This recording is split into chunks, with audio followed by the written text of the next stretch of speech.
Les Golden State Warriors sont donc fait sortir pour la première fois dans la conférence Ouest sous l'ère Steve Kerr. Stat extraordinaire. Ils n'avaient jamais perdu une série. On sait qu'il y a 2 années où ils ne sont pas allés en play-off, une fois en play-in, une fois pas du tout. Mais il n'empêche que c'était une fin de série et peut-être surtout une fin d'ère de celle de Steph Curry, Klay Thompson, Draymond Green, Steve Kerr et Bob Myers, qui est en fin de contrat pour l'instant. Il n'a toujours pas prolongé. Les gars, c'était il y a quelques jours maintenant, une sortie contre les Lakers finalement logique, même si les équipes, d'après moi, étaient très très très proches. Il y a eu beaucoup de défaillances individuelles. Il y a eu aussi un manque de solutions, que ce soit physique et dans l'attitude. On pourra en discuter énormément. Par quoi tu veux commencer, mon Erwan ? Il a manqué ce qui a toujours fait que depuis l'ère Steve Kerr, les Warriors étaient les Warriors. Il a manqué cette petite magie. Il a manqué ce petit grain de folie. Il y a quelque chose qui m'a marqué terriblement chez les Warriors, c'est que depuis jusqu'à l'année dernière, à part les 2 saisons où il y a moult et moult blessures, à part ça, les Warriors, ils mettaient tout le temps des tirs où on disait c'est des tirs extraordinaires, c'est magnifique, c'est incroyable. Ces tirs-là sont devenus c'est des tirs de merde. Cette année. Pour la première fois. Pour la première fois, c'est devenu des mais quel tir de merde, mais quel mauvais choix. Alors que c'est les mêmes tirs, mais simplement, ça n'a plus le même effet. C'est cette fille dont tu as été amoureux depuis 2000, c'est quand le premier titre, 2016, 15. Eh ben en fait là, voilà, la magie n'opère plus. Et donc, je pense que mine de rien, l'année dernière, ça a été quand même. Je pense que l'année dernière a été un run quand même où les planètes étaient alignées avec un Steph Curry exceptionnel, malgré le retour pas à 100% de Klay Thompson. Ils ont réussi avec un Andrew Wiggins exceptionnel et un Draymond Green un peu foufou, mais ils ont réussi finalement à faire le taf à l'expérience au vécu. Mais je pense que mine de rien, ils ont raté leur transition. Et pourtant, tout était plutôt bien pensé. Wiseman, la resignature de Poole qu'on sort un petit peu de nulle part, Moses Moody, Kuminga, tout ça, c'était eux qui devaient amener faire la transition un petit peu plus cette année. Est-ce que c'est leur faute ? Je ne suis pas sûr. Est-ce que c'est que leur faute ? Est-ce qu'on leur a donné aussi le rôle pour qu'ils puissent prendre le relais ? J'ai pas l'impression. Je pense que Steve Kerr, sur le coup de la transition avec les jeunes, il a été un petit peu petite bite. Il aura quand même filé que des petits bouts de minutes et c'est quand même compliqué de prendre une transition d'un groupe aussi fort comme ça pour continuer à performer alors quand on te donne des bouts de minutes comme ça. Donc voilà. En tout cas, le fait est qu'il y avait les joueurs pour. L'échec Wiseman, je pense que leur fait énormément de mal. Ça aurait dû être lui, en fait. Voilà, leur fait énormément de mal. Donc voilà, mais plein de raisons. Wiseman qui est déjà parti, Kuminga qui joue plus, Moses Moody qui montre des bonnes choses, mais sur des bouts de minutes. Jordan Poole qui a l'air d'être un fou et qui veut être quelqu'un qui n'est pas encore et qui ne sera peut-être jamais. Voilà, je pense qu'il y a toute cette transition. Et en parallèle, t'as le déclin de Draymond Green, t'as le déclin de Klay Thompson. Malgré tout, tu gardes l'un des top 3, peut-être meilleurs joueurs de la ligue, qui est Steph Curry, mais ça suffit plus. Non, je pense que tu as tout bien résumé au niveau de cette magie qu'ils nous ont donnée depuis des années. C'était des shoots tellement incroyables, match après match, 2 mètres derrière la ligne avec des mecs dessus en step back. Tout leur réussissait. Et là, sur cette série, moi, je pense au dernier match, ils ont un nombre de bons shoots, d'ailleurs, qu'ils n'ont pas eu sur le reste de la série. Incroyable. Klay Thompson, il n'en fout pas un. Curry aussi. Poole, ils mettent rien dedans. Au bout d'un moment, au basket, si tu mets pas dedans, c'est compliqué. Ils avaient frôlé la correctionnelle au premier tour contre Sacramento. Ils n'étaient pas passés loin. Opéré pour le la magie, ouais. Là, du dernier match. Voilà, surtout sur le dernier match. Et là, on l'a vu sur ces 2 fins de match où ils foutent pas un tir. Ils sont pas capables de mettre un tir quand c'est chaud sur les 2 fins de match qu'ils font contre les Lakers. Voilà, il y a plus cette magie. Un Jordan Poole qui rentre plus rien. Forcément, quand ça rentre pas, c'est horrible parce que c'est des shoots difficiles qu'il a mis les dernières et qui ça a aidé pour aller jusqu'au titre. Et Kerr, c'est pas qu'il m'a déçu, mais c'est vrai que en fait, j'étais mitigé parce qu'à un moment, je me rappelle, je te disais, ouais, mais moi, j'enverrais Kuminga pour envoyer un peu de la taille, de la pénétration, de ce côté physique et pour Poole, peut-être le mettre un peu de côté, peut-être mettre un peu plus Moody. Mais en même temps, je me dis, Kerr, ça fait combien ? Ça fait 7 ans qu'il est avec eux. Il a gagné à chaque fois en jouant comme ça. Donc je le comprends. Il se dit qu'à un moment, ça va cliquer, ça va switcher. Et Curry et Thompson, ils vont redevenir Curry et Thompson. On va retrouver le Poole de l'année dernière. Et quand t'es coach, tes joueurs stars ou tes forts joueurs, tu te dis toujours qu'à un moment, ils vont revenir dans le jeu. Et malheureusement, c'est jamais arrivé. Il a fait les fonds de bouteille. Il a tiré jusqu'au bout. Voilà, il a tiré jusqu'au bout. Oui, voilà. Et après coller avec Tipeee, on en parle tout le temps. Ça, l'euro, là. Après coup, c'est facile de dire, il aurait dû. Moi, j'aurais aimé sur le coup, mais si Curry et Thompson a émis leur shoot, j'aurais dit, bravo et tout. Tous les coachs resserrent, tous les coachs vont jusqu'au bout. Quand je parle de transition, pour moi, c'est même pas en playoff, parce que tu le dis, en playoff, on resserre. Moi, c'est pas dans la saison. Pas dans la saison. Les mecs qui étaient censés amener de la transition et la profondeur, je pense qu'on leur a pas donné le rôle. Alors, même si eux n'ont pas forcément répondu tout de suite, mais très vite, je pense qu'on les a cantonnés à des bouts de minutes pour faire souffler les titulaires. Et mine de rien, quand tu te retrouves en play-off et que Klay Thompson, il met plus un pied devant l'autre, tu te retournes, tu fais ah ouais, mais en fait, lui, il a plus confiance. Lui, il a pas confiance. Lui, il prend. Donc, il était dans la merde. Après, c'est une défaite qui est 100% logique. Alors, c'est contre les Lakers, qui ont, eux, explosé post-février et qui sont dans la suite logique de cette fin de saison. Mais en fait, ce qu'on a vu pendant ces playoffs, c'est ce qu'on a vu toute la saison régulière. Donc, c'est donc une équipe qui n'est pas capable de faire des gros matchs à l'extérieur. Au premier tour, ils ont réussi, c'était une surprise, mais pas capable de réitérer les exploits à l'extérieur pendant plusieurs tours. On l'a vu pendant toute la saison que cette équipe n'avait plus de lien.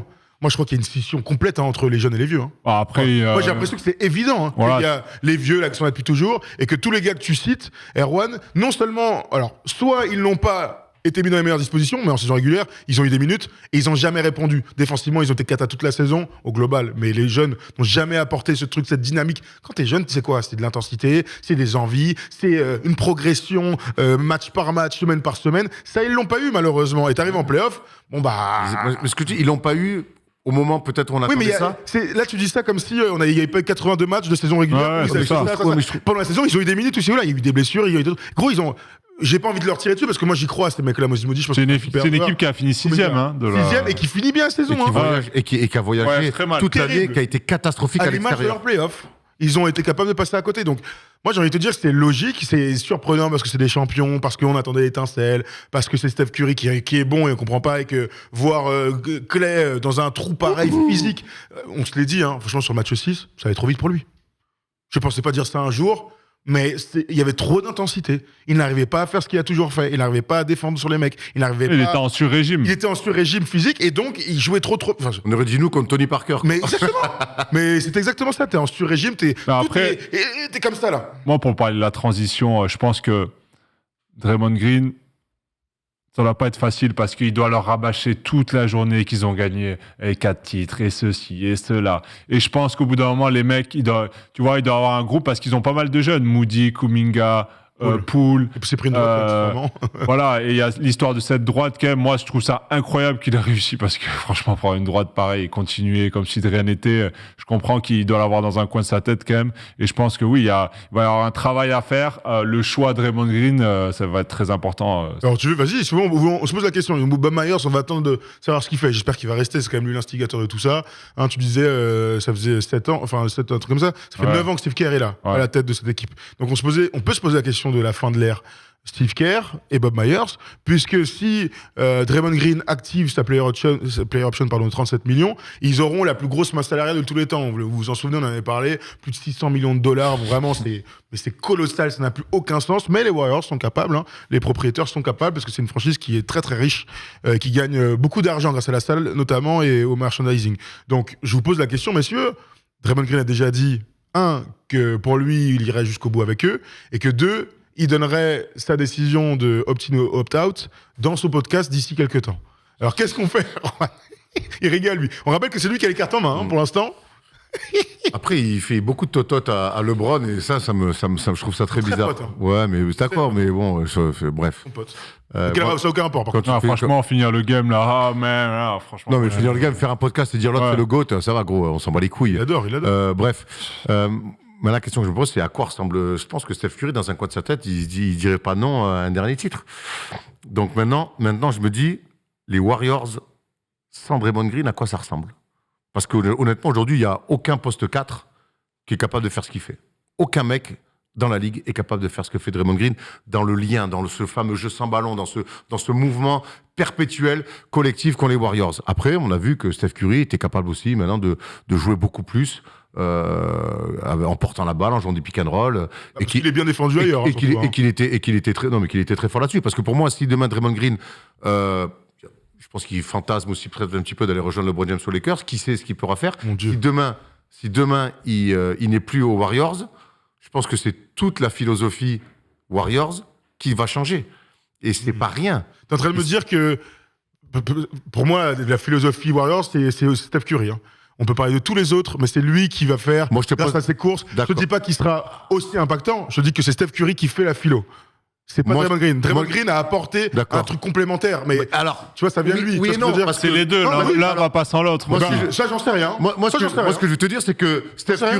Curry, quand c'est David Lee, le poste 4, les Warriors, ils sont pas encore dans ce jeu sans mouvement. Ah oui, bah. Ah oui, il est plus jeune Enfin, aussi, ouais, il est ouais, plus attends, jeune, merci. c'est le début de sa carrière. C'est pour ça que je te Et dis- il commence à gagner des séries, il gagne des matchs avec David Lee. D'accord, Donc, mais bon. pas avec ce basket de mouvement Je te dis pas, attends, je suis perpétuel. pas en train de te dire que Draymond Green n'a aucun impact. Parce je te que dis que demain- c'est Steph Curry qui te permet de jouer de cette manière. D'accord. Et c'est Oui, oui, l'émergence de ce mec-là dans un profil, il est 10 fois Parce moins que, fort mais que les je te autres. parle de Steph, Tu vois je peux parler de Clé aussi. Bien sûr, Je peux bien parler sûr. de Clé aussi. Tout ce que génère ce garçon-là avec ce profil, pour moi, unique, ou alors tu tentes le coup Ben Simmons. Ou alors tu tentes le coup Ben Simmons. Ce qui serait... Mais en fait, parce qu'en fait, chercher un profil à peu près Donc, similaire. d'après toi, si les Warriors se séparent, ou en tout cas Draymond Green décide de partir, quelle que soit la manière, pour toi, il faut aller chercher un Draymond Green. Dans le En profil, fait, un non, gars je qui va te- remplir je te- cette case-là. Non, Je te tu pose- peux partir sur autre chose. mais Pas non, du tout, tu es en train de me Ah dire. non, Non, tu dis qu'il y en a je pas. pose la question, je pose la question, demain, à quoi ressembleraient les Warriors si Draymond Green n'est plus là? C'est une très bonne question. Moi, j'ai envie de te dire que c'est lui l'âme de cette équipe. C'est lui le chien. C'est lui le meilleur défenseur. C'est lui le leader, etc. Donc, c'est une équipe qui me paraîtrait tout de suite moins Le forte playmaker. aussi. En revanche, je peux te dire aussi que il y a plein d'autres mecs dans cette ligue qui sont capables pas d'avoir le rôle de Draymond Green, mais de jouer différemment avec Steph Curry et que l'équipe soit au moins aussi bonne. Parce que j'oublie pas un truc, c'est que Draymond Green, il est plus capable d'enchaîner au plus haut niveau comme il y a 5 ans. Les finales NBA l'ont prouvé l'année dernière, il est capable sur des moments. Ces playoffs-là l'ont prouvé, il y a des moments, le match 5, quand il retourne à San Francisco, il est exceptionnel. Il est agressif et tout. Le match 6, frère, je fais, mais gros, tu fais n'importe quoi. Il est plus capable. C'est un constat. Mais je t'ai pas Donc, dit. Je t'ai tu peux avoir un mec plus fort aussi. Moi, je te dis que si Draymond Green n'est plus là, la philosophie, le jeu Warriors ne sera plus le même. Ça veut pas dire qu'il serait moins fort, parce qu'on imagine qu'il serait remplacé par un poste 4 ou un autre mec sur un autre poste. Fort aussi. Tu vas pas remplacer Draymond Green par un joueur random. Mais la philosophie, pour moi, il est tellement omnipotent dans le jeu. On a fait une palette cette année d'aller chercher le mec. Il crée tellement de jeux par son mouvement, par sa Ouais, il a qualité, aussi par ses sa lacunes vista. offensives qu'il ouais, apporte moi, aussi. Il a aussi ses Non, mais lacunes. Je dis pas qu'il serait moins fort. Je dis juste que ça serait, pour moi, le jeu des Warriors qu'on voit depuis. Je suis pas sûr, Erwan, pour un truc simple, c'est que j'ai vu cette année une équipe Là, jouer de la même manière. ils et attaquent aller au à- 7e match face à eux. Ils attaquent à 4 contre 5. hein. Les Sacramento Kings jouent exactement pareil, c'est-à-dire qu'avec un intérieur hyper dominant, dominant en tout cas, avec tout en charge du playmaking et avec que des sorties qui tournent autour. J'ai vu une année, cette saison, une équipe qui joue de la même manière. Donc moi, je peux te dire aujourd'hui qu'au vu du Sabonis, déclin donc tu parles de Sabonis. de Sabonis, mais il y a une autre équipe qui peut le faire. Moi, je peux dire que les Warriors, avec un autre joueur que Draymond Green, est capable de le faire. Oui, Parce oui. que pour moi, c'est l'adage de Steph Curry. Draymond Green, bravo. Mais c'est Steph Curry qui change tout et qui te permet de jouer comme ça. D'accord. Voilà. Bah ouais, mais je te donne un exemple très concret. Non, mais bien sûr, bravo. Steph Curry change tout. Steph Curry change évidemment tout, c'est en lui, parce que tu mets que Draymond Green et pas Steph Curry. Évidemment que là, pour le coup, ça n'a aucun sens. Mais moi, je trouve que justement, le côté que Steph Curry, des fois, soit moins porteur de ballon, que Clay, avec ce mouvement, s'il est plus là, oui, t'as Sabonis si tu veux. Ouais, tu mets un Tu gars trouves plus dangereux d'autres aussi en attaque à la place ouais. de. Après, mais je dis trouves juste des mecs, c'est des formes de jeu, hein. Je dis Des juste, formes de jeu. Je dis juste que les formes de jeu vont changer. Je suis que pas sûr. Je te jure. Sabonis, Vraiment, je te jure. moi, j'aime beaucoup l'exemple Sabonis, mais il est aux Kings, hein. Non, Et, mais tu sais, Erwan, la NBA, c'est Ah la ligue oui. des talents. Et moi, je peux te dire qu'il y a des mecs auxquels on pense même pas. Prenons l'exemple de Pascal Siakam. Je te donne comme ça. Aujourd'hui, j'ai du mal à me dire qu'il puisse jouer dans le même rôle que Draymond Green.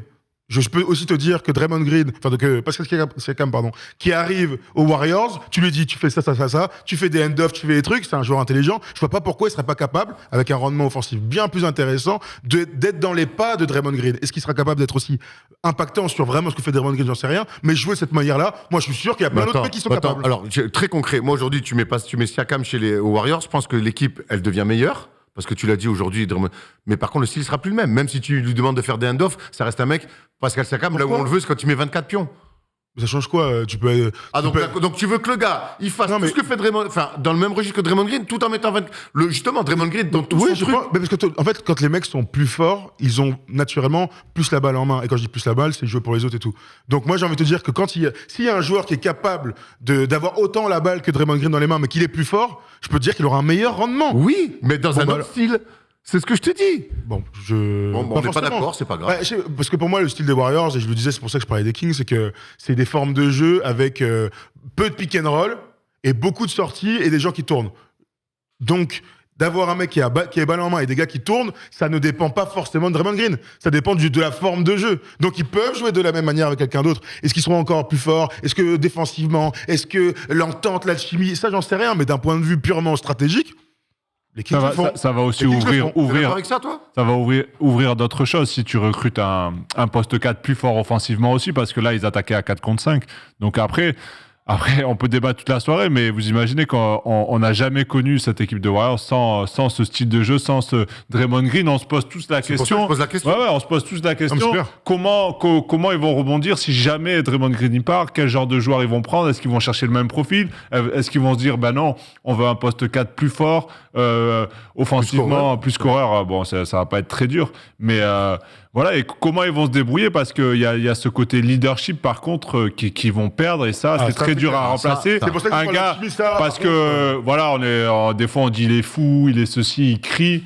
Mais gros, c'est en fait, lui, il se charge de tout ce qui est casser les couilles aux autres, gueuler sur les arbitres. Les autres, ils ont juste à jouer au basket. Lui, il se charge du reste, à parler dans la presse et compagnie. Donc, après, moi, il y a une question que je me pose, c'est qu'est-ce qu'il vaut aujourd'hui Draymond Green sur le marché? Attends, mais Draymond Green, s'il opt-out, il est free agent s'il n'y veut. Oui, mais Donc, oui, mais il n'y a pas de trade, hein. Tu vois ce que je veux dire? mais qu'est-ce qu'il vaut dans le sens combien on va lui lui il donner espère et combien on est prêt à lui donner? Moi, je pense qu'il y a beaucoup d'équipes qui seraient capables de nous donner beaucoup d'argent. Ah ouais? Ouais. Gros, ils ont donné 90 millions à Kyle Lowry, hein. 90. Bon, après, il était pas aussi nul que quand il est arrivé. Bon, maintenant, ça va mieux. Mais la NBA, il y a de l'oseille, gros. Tu trouves toujours de l'oseille. Non, mais je te jure. Il y aura forcément. Non, c'est une question que je me posais. Je me dis combien ils vont être prêts à lâcher sur lui? 3 champions, son meilleur défenseur et tout. Tu trouves un mec? Parce qu'il a quel âge? Il a 30. Il a mon âge, 90, il a 33 ans. 33. Pour moi, c'est un gars qui trouvera Et dans une grosse par contre, franchise un rôle. Il ira au Knicks. Il va être gourmand, lui. Il ira au Bucks. Il va être gourmand, je te le dis. Lui, il va être d'une gourmandise. Pour moi, s'il opt-out, c'est qu'il a une promesse. Il ira, j'en sais rien, moi, aux Clippers. Enfin, j'en sais rien, tu trouves toujours quelqu'un. Bon, ils ont pas forcément d'argent, mais il y a toujours un truc. Il a une aura, un truc, vous avez raison. C'est un champion, t'as raison. Quoi qu'il arrive, mais en tout cas, s'il s'en va, ça sera une nouvelle page qui se tourne, historique, évidemment, mais même dans le jeu. Et ça sera intéressant de voir comment ils vont le remplacer. Est-ce que ça libérera d'autres joueurs? Enfin, sûrement Mavs, d'ailleurs. Hein? Imagine aux Mavs. Ouais, mais après, moi j'ai toujours ce petit hic, c'est que offensivement, gros, il est tellement inoffensif parfois, même si, je sais pas, merde, quoi, t'as juste à mettre des tirs grands ouverts à 3 points. Au bout d'un moment, passe ton été pendant 3 mois, tu fais que ça toute la journée. Est-ce que vous connaissez Non, je sais, mais quand même, franchement, gros, c'est chaud. Vous connaissez le théorème de l'entraînement? J'ai lu ça une fois, je sais plus où. Apparemment, à l'entraînement chez les Warriors, Steph Curry et Klay Thompson sont imbattables sur le shoot à 3 points. Le troisième imbattable, c'est Draymond Green. C'est pas incroyable, ça, comme histoire? Tu sais, c'est Flo Pietrus. Flo Pietrus, un concours à 3 points, relou à prendre. Il est en place. Relou à prendre. C'est marrant. Il en mettait quelques-uns, mais c'était pas sa qualité première en match, loin de là. Mais Flo Pietrus, au concours de tir à 3 points, bien casse-cou. Parce qu'il est en place. Bien chiant, elle est bien chiant marrante à cette prendre. stat, tu vois, jamais tu penses à ça. Donc, bon, en tout cas, c'est intéressant de voir. En fonction de ce que décidera Draymond Green, je pense que derrière, il y aura beaucoup de choses qui vont passer. Vous avez parlé vite fait de Klay Thompson. Est-ce que ils vont jamais le tège, de toute façon, Klay Thompson? Non, c'est mais impossible. attendez, les gars, heureusement. Impossible. Oh, respect un peu de l'institution, respect du gars. Après, je pense que lui, il parlait là, les rumeurs, c'était que lui, il accepte aussi un petit pay cut pour rester, pour que tout le monde soit content. Comme Wiggins. Voilà, comme Wiggins. Alors, et c'est bien de voir, Klay Peut-être voir ce qu'ils peuvent avoir en échange de poule, je pense, ça serait le. Moi, je pense que oui, voilà. Vous voulez ouvrir le dossier poule. Alors déjà, Iguodala prend sa retraite, donc bravo monsieur. Bravo chef, régalade. Extraordinaire carrière. Grand joueur, réinvention de joueur, leadership. Il ira au Hall of Fame, Erwan. Bien sûr. Moi, je pense qu'il y a un MVP des finales, t'es obligé d'être Hall of Fame. Ça se défend. Dites-nous dans le chat si vous pensez qu'il y sera, parce que c'est quand même intéressant. Les époques de Philly qui nous régalaient, il s'est fait voler un concours de dunk. On lui a offert un MVP des finales, ça va. Ouais, voilà, sa saison à Denver qui est incroyable, et puis il arrive premier tour des playoffs, il joue contre les Warriors, il est catastrophique, et l'année d'après il signe aux Warriors. Ça on l'a souvent oublié. Contre les Warriors, hein. Ouais, contre les Warriors. La série pardon. contre les Warriors, et après il signe aux Warriors. Et ça tu sais qu'il y a eu des petites rumeurs, c'est une histoire qui est pas simple à l'as, mais il y a eu des petites rumeurs comme quoi c'était pas très net. C'est des rumeurs, j'ai l'impression que c'était même avéré. Hein. Parce que lui, son but, c'était d'aller dans la Silicon Valley, parce que c'est un gars très intelligent, il adore la tech et tout, il a investi un max de pognon. Apparemment, il est blindestre de ouf. Son but, c'était d'aller là-bas, et oui, doucement mais sûrement, il s'est laissé aller quoi sur la fin de saison. Drôle de comportement. Enfin. Mais bon, c'est un magnifique joueur, défenseur, complet, joueur d'équipe à la fin, leader. Alors qu'il arrive pour être la star de l'équipe, l'une des stars de l'équipe. Je me souviens l'année dernière, en finale, quand il va mettre une branlée à Wiggins sur la touche, et Wiggins, boum, il rentre dans ses finales, quand il lui parle comme ça.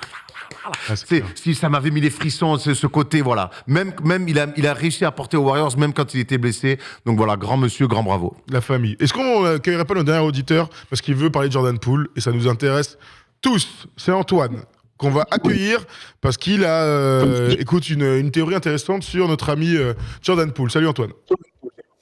Bonsoir à tous. Ouais, du coup, alors, je suis désolé si je vais répéter certains trucs que vous avez pu dire, mais vu que je parlais avec Tom, j'ai peut-être raté certains passages.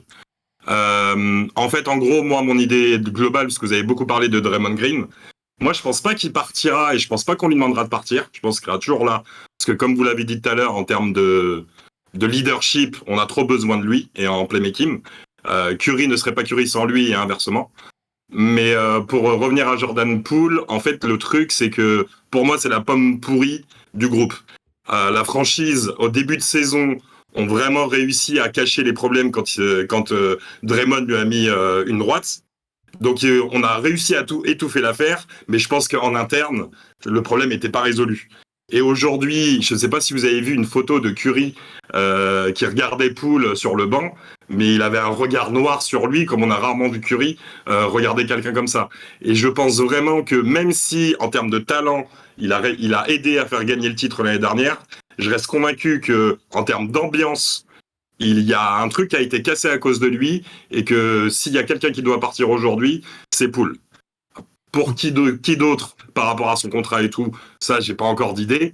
Mais je pense que pour garder la synergie du groupe et la domination qu'ils ont eu toutes ces années, faut garder les trois boss.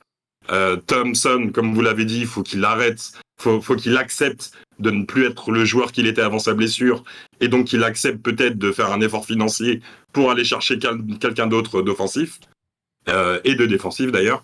Mais globalement, moi je pense vraiment que la dynastie n'est pas finie à partir du moment où on dégage Poole. Intéressant. Moi, je te rejoins complètement, Antoine, sur Jordan Poole. Le problème de Jordan Poole, j'ai pris du recul parce qu'à chaud, je l'ai un peu terminé et tout, mais moi, Non, mais en même temps, dis-moi que j'avais tort. Le problème de Jordan Poole, c'est qu'aujourd'hui, il veut être une star. Jordan Poole, aujourd'hui, veut être une star. Et c'est son droit. Le problème, c'est qu'aux Warriors, il y a déjà des stars en place. Steph Curry, Klay Thompson, Draymond Green. Aujourd'hui, quand tu viens aux Warriors, tu viens pour le projet collectif. Et regarde, à l'inverse, par exemple, Andrew Wiggins, il n'avait pas envie d'être un numéro 1. Caractère. Ça lui cassait les couilles d'être numéro 1, des attentes. Il est venu pour le projet collectif aux Warriors et on lui casse plus les couilles et ça fit parfaitement. Aujourd'hui, pour se greffer chez les Warriors, il faut être là pour le projet collectif parce que les stars, elles sont déjà en place. Et quand t'as un mec, je pense que c'est tout le problème de Jordan Poole aujourd'hui, en plus d'être un défenseur honteux, c'est qu'en fait, il veut être une star et il n'y a pas de place pour qu'il soit une star. Et le pire, c'est qu'on ne lui fera pas de place pour qu'il soit la star. Ils ont dit, OK, on peut te faire un 4e spot de semi-star, mais il y a des mecs avant toi. Et en fait, ça marche pas. Donc voilà, moi je pense qu'aujourd'hui, pour lui et pour les Warriors, il faut essayer d'aller trouver un échange, il a une vraie valeur marchande, je pense. Il y a plein d'équipes qui seraient contents de l'avoir. On répète sans arrêt qu'il a du talent. Mais aujourd'hui, dans le projet collectif des Warriors, il n'a pas sa place parce qu'il veut être une star. Comme j'avais dit dans un Thursday Show, il veut être le calife à la place du calife. Mais frérot, le calife, c'est Stephen Curry. C'est insultant, quoi. Donc voilà. Ok. Thomas, tu dis quoi Vas-y Antoine. Non, pardon, excusez-moi. Non, en fait, ça aurait été intéressant si Curry avait déjà 38 piges. C'est-à-dire que là, il prend vraiment le relais de Curry par la suite. Mais là, Curry, il est encore dans son prime. Donc du coup, forcément, il n'y aura jamais suffisamment de place pour lui pour qu'il puisse continuer à exploser comme il mérite d'exploser. Parce que je suis convaincu que c'est un joueur exceptionnel. Mais, comme vous l'avez très bien dit, il y a un moment donné, t'as Curry qui est juste exceptionnel. Thompson et Green, c'est mort, tu t'oublies. Et même, quelque part, aujourd'hui, si tu dois faire un choix entre Wiggins et lui, peut-être qu'en talent intrinsèque, il a un plafond plus élevé, Poole, mais dans l'intérêt de l'équipe, Wiggins est irremplaçable à l'heure actuelle. Je pense que t'as quand même oublié que Wiggins, il a fait des histoires à 24 points par match en étant son numéro 1. Hein. Et qu'il est All-Star et tout. Hein. Thomas, tu dis quoi, toi aussi, t'es d'accord? Ouais, je suis plutôt d'accord. Ce que vous dites, hein, il faut se débarrasser de Poole. Ça reste, il me fait penser parfois à Clarkson un peu dans le style de jeu, mec qui veut rentrer, mettre des points absolument, il défend pas une cacahuète, ça c'est un problème. Et voilà, aller chercher un autre profil, je pense qu'il a une valeur marchande assez intéressante encore, il est jeune, voilà, aller chercher, après je sais pas exactement quel genre de profil, mais à voir ce que fait Draymond Green, tu peux les changer, ça te laisse une belle enveloppe pour aller chercher un gros poste 4, peut-être un Siakam, ou après est-ce qu'ils veulent partir aussi sur un poste 5, pardon, plus protecteur de cercle, même si Looney il a été incroyable dans ce run de playoff, vraiment il est super, voilà, mais je pense que cette ambiance est cassée. Même si Draymond Green reste, pour moi Draymond Green, Looney, il faut un autre profil. Ouais, il faut un profil un peu plus longiligne, il faut un autre mec à l'intérieur. Ouais. On l'a vu quand même face aux Lakers, ils ont souffert face à Anthony Davis, et Looney est vaillantissime à souhait. Il était malade deux matchs en plus. Mais il souffre trop de la taille et tout, il leur faut quand même un grand sgeg. N'oublions jamais que les... non, mais c'est toujours important d'avoir un grand sgeg. Thierry Henry, d'accord avec ça. Claude Makelele aussi. Non, mais les Bogut, les McGee, ils ont toujours gagné avec des mecs comme ça, sauf l'année dernière. Avec un Steph Curry extraordinaire, mais bon, voilà. Moi, j'irais bien chercher un profil différent de Green et de Looney pour l'associer à eux, si Green reste, évidemment. Bon, ce dont je suis sûr, en tout cas, c'est qu'on est d'accord sur le fait que, on n'imagine pas rester Jordan Poole. Surtout qu'ils ont des petits gars derrière. Moody, Kuminga, tu vois. Eux, va falloir leur filer aussi un rôle un peu défini et qu'ils le prennent aussi. Ça, c'est un peu entre. Ouais, non, c'est clair. Jordan Poole, il faut, pour son bien et pour le bien de l'équipe, il faut qu'il bouge. Ouais, c'est gagnant-gagnant, je pense. Je pense qu'on est tous d'accord. Pour moi, il est la clé de la suite des Warriors, comme l'était D'Angelo Russell. On l'a complètement oublié, mais D'Angelo Russell a été un joueur des Warriors pendant quelques mois, et qu'ils vont chercher Andrew Wiggins, et que ça change absolument tout dans la narrative de cette équipe qui, un an plus tard, devient championne. Ça change absolument tout. Donc, ils ont en Jordan Poole une valeur marchande qui vaut ou qui vaut pas D'Angelo Russell à l'époque, ça c'est un autre problème, mais en tout cas, avec ça, tu es capable d'aller chercher un joueur ultra complémentaire sur un poste qui va te manquer. Après, à la place de Draymond Green, ça franchement c'est très intéressant. Un choix de draft, un truc que t'as vu, j'en sais rien, mais il faut le bouger pour amener quelque part d'autre, et sûrement pas un autre combo scoreur. Moi c'est ça qui me paraît évident. Yeah. Quand je vois ce que fait DiVincenzo, comment il était bon, comment il a régalé défensivement dans l'impact et tout, alors oui, à un moment donné, il est très bon là dans le match. Finalement après il se fait contrer tout. Bon, je lui en veux pas, il a été super bon. Lui là l'année prochaine, faut qu'il soit là en sortie de banc. C'est un vrai gars. Voilà, c'est un vrai gars. Il faut qu'ils aillent chercher, je pense, quand même un autre meneur de jeu. Ils ont toujours eu des Barbosa, des Livingstone, des mecs qui ont été bons derrière Curry et Thompson, mais il a pas besoin d'être aussi fort que les Jordan Poole, en tout cas balle en main et sur le talent d'attaque. Par contre, t'as raison, là ils ont Jamal Green, on l'a pas vu, bon, tant pis, mais il doivent chercher un joueur à potentiel ou un joueur référencé plutôt grand, longiligne si tu veux, mais qui aura de l'impact pour cette équipe en play-off. Ils doivent viser que les play-offs de toute façon. Il y a le cas Klay Thompson aussi quand même qu'il faut... Et on a dit tout à l'heure qu'il voulait pas le bouger. Hein. Non, tu le gardes, mais il va falloir aussi quand même le gérer dans ses tu fais toi. Parce on parle de Nasrid, excuse-moi, attends, on parle de Nasrid par exemple. Samir Nasrid. Elle est très belle. J'avoue, Samir qui nous regarde, Samir Nasrid, beau jeu de mots. Magnifique. J'avoue, Nasrid, c'est un super profil, mais c'est qui a dit Thompson, il va falloir qu'il accepte, c'est toi ou c'est... Il accepte quoi qu'il pourra jamais revenir être le Thompson d'avant. Voilà. Ce mec-là accepte pas ça, il est tellement fort dans sa tête. Malheureusement, c'est un joueur qui a toujours eu un jeu à risque avec des tirs qui pour la plupart des joueurs sont forcés, mais pour lui... ça fait 10 ans que c'est rentable. C'est pour ça. Mais à partir du moment où ça commence à être plus rentable, c'est un gros danger pour les Warriors. Connaissant le bougre, il est capable de... Je n'aurais pas encore, en tout cas, l'outrecuidance de condamner Klay Thompson. Ah non, je garde. Pour moi, face aux Lakers, c'est lui la bascule. C'est lui qui fait que les Warriors passent pas parce qu'il sort pas un match, il est hors du coup complet. Il n'empêche que pour l'ensemble de son œuvre, je vais attendre de voir l'année prochaine comment il va revenir. Oui, non, mais ça c'est sûr. Mais en plus, c'est un gars qui est capable de rebondir, qui a vraiment du caractère. Il est capable de s'envoyer tout un été à la salle pour revenir l'année prochaine et pour montrer à tout le monde qu'il va revenir encore plus fort. Antoine ?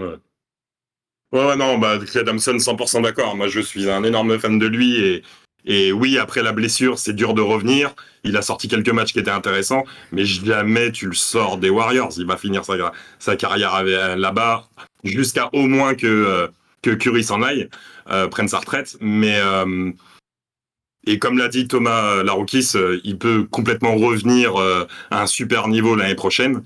Il a quand même enchaîné 2 blessures qui sont terribles, donc la remise en forme est difficile. Puis il a pas 25 ans non plus. Donc, non, 33 ans aussi, Thompson, hein. on le garde. Par contre, financièrement parlant, il faut qu'il fasse un effort pour aller chercher quelqu'un d'autre. Les rumeurs disent qu'il va le faire. Non, mais l'année prochaine, il est encore à 43 millions. Oui, oui. Il est en fin de contrat en 2024, lui. Donc, Ouais, c'est ça, 43 millions, c'est énorme. Là, s'il accepte à 37, c'est déjà beau, et il peut faire quelque chose pour chercher quelqu'un Green, il d'autre. restera pas, de toute façon. Draymond Green, il a 27 millions, il peut aller chercher plus d'argent. Je vous donne vite fait avant. Il veut de l'argent, Gary Payton Green. est sous contrat, Kevin Looney est son contrat, Kuminga est dans son contrat rookie Il va toujours. prendre 70 sur Mais 3 non, mais ans. Sur 3 ans, je pense Green, non qu'il est dans un autre délire, là, Green. Il a déjà ses bagues, c'est bon. Maintenant, je pense qu'il va aller kiffer peut-être à LA avec l'autre là-bas. Je sais pas. Et il veut de l'argent, surtout, je pense aussi. Gros, moi je pense que Il voulait faire sa carrière. ils peuvent pas lui proposer un 70-80 millions sur 3 ans, Draymond Green. Ouais, Il peut, voudra mais plus. mais non. Je sais Après, pas, gros, je sais pas ce qu'il Mais espère. je pense qu'il va il être a- gourmand, lui. il- T'as il vu a- son ego? Il a tout vécu avec les Warriors aussi. Mais hein. c'est pour ça. Au bout d'un moment, pour lui, je Il a- pense que niveau sportif, il a. Lui, s'il va aller, il a un profil de devenir fou. Hein. Je l'imagine pas. Pour moi, il part pas, ultra hein. performé. Il part pas pour toi, Antoine? Ah non, pour moi, il part pas. Hein. Si les Warriors lui disent pas de partir, lui, il reste. Hein. Non, ils vont lui dire on veut te garder à 15 millions l'année et il va dire il est hors de question. Ça va se passer comme ça. Ça se trouve que aussi ils vont lui dire Il a bon, 27 c'était bien, mais tu nous prends beaucoup d'influx, hein, Pépère, donc n'hésite pas à partir. Tu vois, on l'a pas dit ça, mais ça peut peut-être aussi Parce que si être. Bob Myers se barre, qu'un nouveau GM, il dit non, mais moi je te gère pas. Hein. Putain, t'as raison, hein. Parce que Bob Myers, c'est comme son fils. Ouais. Enfin, c'est comme son père. Si t'as un nouveau mec qui déboule. Enfin, écoute, on verra. Ce qui est bien, c'est que. Steve le Kerr, 16 pas en mai- danger, on est d'accord là-dessus? J'espère, ouais. Non, Pour moi, ça, c'est des coachs qui doivent partir de leur propre fête. Moi aussi, voilà. On est Non, non, d'accord. pour l'instant. Voilà. Bon, Jamais c'est la tu première veux. fois de sa life qu'il perd une série dans la conférence Ouest. Non, mais tu te rends compte? C'est seulement la 3e série qu'il perd dans sa vie de Et coach. puis c'est un coach qui se remet en question, qui est capable de s'adapter. Il l'a déjà prouvé plein de fois, vraiment. C'est la valeur sûre. Warriors. Ok. Si je peux me permettre, de toute façon, Vas-y, on le dit petite depuis le dernière. début de la saison, c'est que les autoporteurs qui manquent et machin, tout ça, ces mecs-là, on les a plus. Donc c'est aussi ça qui a fait que ça n'a pas marché cette année. Ouais, non, c'est clair. Hein, mais c'est Sur clair. le- Non, mais t'as raison. Le banc était trop faible. Le banc était trop faible. Le banc était faible. Le banc était faible. Donc Et- du coup, demain, les bancs ils étaient faibles, refont mais un c'est même banc pas un ça. peu Moi, pour meilleur, moi, ils c'est arrivent les- à se débrouiller, puis ils reviennent comme ils étaient les années précédentes. Plus que le banc, pour moi, c'est vraiment les leaders. Hein. Les leaders, c'est Clay et Jordan Poole et Draymond Green, hein, qui ont été trop faibles. Enfin, parce qu'Andrew Wiggins a été très bon. Ouais, Merci Antoine de nous avoir appelés. C'est vrai. Merci Antoine. Merci Antoine. Merci Bonne à soirée, la ciao. prochaine. Bon bah voilà pour les Warriors, on verra dans quelques temps ce qu'il se passe pour cette belle franchise des Golden State Warriors qui est donc pour sortir au deuxième tour. Et on aime beaucoup dire que les fins d'histoire, les fins de belles histoires, les fins de cycle finissent mal. Écoute, un deuxième tour de playoff, c'est pas si cata que ça, surtout si ils ont perdu contre les champions. Mais ça, on le saura un petit peu plus tard. Merci à tous les amis, merci si tu es sur YouTube. Voilà, allez, on enchaîne. Demain c'est le First Day Show parce que cette vidéo a été mise le mercredi.